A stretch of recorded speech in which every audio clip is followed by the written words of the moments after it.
Hello friends, welcome back to my channel. আমি সুস্মিতা আবারও একটা নতুন রেসিপি নিয়ে আপনাদের সামনে চলে এসেছি। আজকের রেসিপিটা হচ্ছে যাদের জন্য, যারা গরমে একদমই রান্না করতে ইচ্ছা করে না, মন চায় না রান্না করতে, তো মশলা বাটাবাটি ঝামেলা ছাড়াই এই রান্নাটা পুরোপুরি হয়ে যাবে। তো তোমরা একটু স্কিপ না করে পুরো ভিডিওটা দেখো। আমার ভিডিওতে দেওয়া আছে একটা উচ্ছে দিয়ে মাছের ঝোল, আর আরেকটা দেওয়া আছে গাঁটি দিয়ে মাছের ঝোল। তো দুটো রেসিপির থেকে আমি কিছু কিছু জিনিস নিয়ে এই রেসিপিটা তৈরি করেছি। তো আপনারা দেখুন, এই গরমের দিনের জন্য একটা সেরা রেসিপি। তো আপনারা এই রেসিপিটা একবার হলেও বাড়িতে বানিয়ে খেতে পারেন এই গরমের দিনে। চলুন বেশি না বকে রেসিপিটা শুরু করা যাক। এখানে আমি একটা বড় তেলাপিয়া মাছ নিয়েছি, আর একটা চারাপোনাও আছে। তো সব কিছু মাছগুলোকে ভালোভাবে ধুয়ে রেখে দিয়েছি পরিষ্কার করে। আর এখানে রয়েছে ডুমো করে কাটা আলু, কচুরগাটি কাটা, ধনেপাতা আছে কুচিয়ে রাখা, আর গোটা কাঁচা লঙ্কা আছে। আর এখানে লাগবে হলুদ, নুন, আর রাঁধুনি আর জিরে। তো সব এই জিরে আর রাঁধুনিটাকে ফোড়ন দিতানোর জন্য আছে। আর লাগবে সর্ষের তেল। কড়াই এখানে আমি বসিয়ে দিয়েছি, কড়াইটা গরম হয়ে গেছে। এর মধ্যে সর্ষের তেল দিয়ে দিয়েছি। সর্ষের তেলটা একটু খুন্তির সাহায্যে নাড়িয়ে নেওয়ার পরে এই যে গরম হয়ে গেছে সর্ষের তেলটা, এবারে আমি এদিকে মাছগুলোকে নুন হলুদ ভালোভাবে মাখিয়ে নিতে হবে।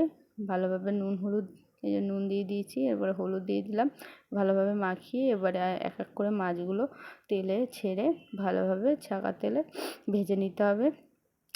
সব মাছ আমি ছেড়ে দিয়েছি। এবারে লাল লাল করে ভাজা হওয়া অবধি ওয়েট করছি। তো এক সাইড আমি উল্টে দিয়েছি, দেখুন সুন্দর লাল লাল ভাজা হয়ে গেছে। এবারে আরেক পাশে আমি উল্টে লাল লাল করে ভেজে আমি তুলে নিয়েছি সব মাছগুলো। এবারে আবার বাদবাকি মাছগুলো ছেড়ে দিচ্ছি। তো বাদবাকি মাছগুলো ওরকমভাবে লাল লাল করে ভেজে নিতে হবে। এক সাইড উল্টে দিয়েছি, উল্টে দেওয়ার পর সব বাদবাকি মাছগুলো ভেজে আমি তুলে নিয়েছি একটা গামলায়। তো এর মধ্যে কড়াইতে যে বাদবাকি মাছ ভাজা তেল আছে তার মধ্যে আমি জিরে ফোড়নটা দিয়ে দিলাম। জিরেটা একটু হালকা খুন্তির সাহায্যে নাড়িয়ে, তো বাদবাকি গাঁটি আর আলু কেটে রাখা সবগুলো আমি দিয়ে একটু ভাজা ভাজা করব। একটু ভাজা ভাজা হয়ে গেলে খুন্তির সাহায্যে ভালোভাবে ভাজতে হবে। দেখুন সুন্দরভাবে অনেকটাই ভাজা ভাজা হয়ে গেছে। এর মধ্যে আমি আরেকটু ভাজা করে তার মধ্যে দিয়ে দেবো আপনারা চিড়েও দিতে পারেন কাঁচা লঙ্কা। আমি এখানে গোটা দিয়েছি, কারণ আমার বাচ্চারা এই একই তরকারি খায়। তো আপনাদের ঝাল অনুযায়ী আপনারা দেবেন। এর মধ্যে দিয়ে দেবো হলুদ, আর দিয়ে দেবো নুন, দিয়ে এবারে ভালোভাবে আরও ভাজতে হবে কিছুক্ষণ। তো আপনারা যারা যারা এই ভিডিওটা দেখছেন, প্লিজ ভালো লাগলে লাইক কমেন্ট শেয়ার অবশ্যই করবেন, তাহলে আমি আরও নতুন নতুন ভিডিও দেওয়ার চেষ্টা করব। তো ভালোভাবে লাল লাল করে ভাজা হয়ে গেছে। এবারে আমি যতটা পরিমাণ জল লাগবে আমি ততটা দেবো। গাঁটিতে একটু বেশি জল দিতে হয়, কারণ রান্নার পরে অনেকটা জল শুকিয়ে যায়, গাঁটিতে টেনে নেয়। তো আমি জল ঢেলে দিয়েছি আমার পরিমাণ মতন, আপনাদের পরিমাণ মতন আপনারা দেবেন। তো খুন্তির সাহায্যে আর একটু নাড়িয়ে নিচ্ছি। নাড়িয়ে নেওয়ার পর আমার হলুদটা একটু কম লাগছে, তাহলে আমি তাই হলুদ দিয়ে নিচ্ছি। হলুদ দিয়ে আর একটু নাড়িয়ে নিচ্ছি। নাড়িয়ে নিয়ে এবারে আমি ঢাকনা দিয়ে দেব।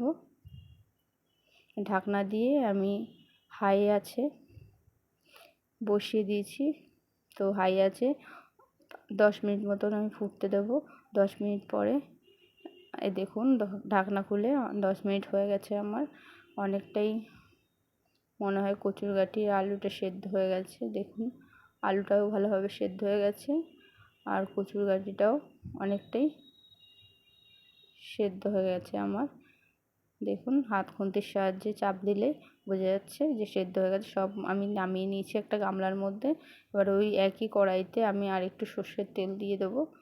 সর্ষের তেল দিয়ে তার মধ্যে যে রাঁধুনিটা আছে সেই রাঁধুনিটা আমি ফোড়নে দিয়ে দেবো, নিয়েছিলাম যেটা। তো ফোড়নে দেওয়ার পর একটু হাতার সাহায্যে আমি একটু নাড়িয়ে দেবো, নাড়িয়ে একটু লাল লাল করে ভেজে নেব।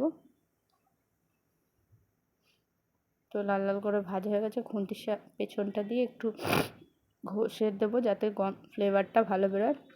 আর মাছ সমেত আমি তরকারিটা ঢেলে দিয়েছি। ঢেলে দিয়ে আলতো হাতে আমি একটু নাড়িয়ে নিচ্ছি। তো নাড়িয়ে চাড়িয়ে ভালোভাবে নেওয়া হয়ে গেছে।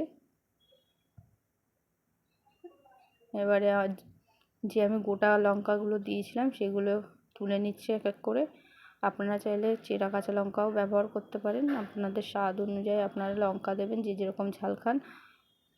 তো সব লঙ্কাগুলো তুলে নিয়ে আমি হাতার সাহায্যে একটু ডলে ডলে দিচ্ছি। ডলে দিয়ে আমি তরকারির মধ্যে দিয়ে দেবো। ভালোভাবে ডলে নিয়েছি, তরকারির মধ্যে দিয়ে দিয়েছি। তো এখন আমি ঢাকনাটা আরও 2 মিনিটের জন্য দিয়ে আস্তে আস্তে আমি বসিয়ে দিয়েছি। 2 মিনিট পর আমি ঢাকনা খুলে দেখুন 2 মিনিট পরে আমার মাছটা অনেক পুরোপুরি রেডি হয়ে গেছে। এবারে আমি ওপর দিয়ে ধনেপাতা ছড়িয়ে দেবো। তো আপনারা যারা পছন্দ করেন না ধনেপাতা, যারা গ্যাসের জন্য অনেকে খায় না, ফ্লেভারের জন্য খায় না, তারা আপনারা স্কিপ করতে পারেন। ধনেপাতা ছাড়াও মাছের ঝোলটা খুবই সুস্বাদু লাগে। আর আমি ভালোবাসি যেহেতু, ওই জন্য আমি দিয়েছি। তো ধনেপাতা দেওয়া হয়ে গেছে, এবারে আমি গ্যাসটা বন্ধ করে দেবো।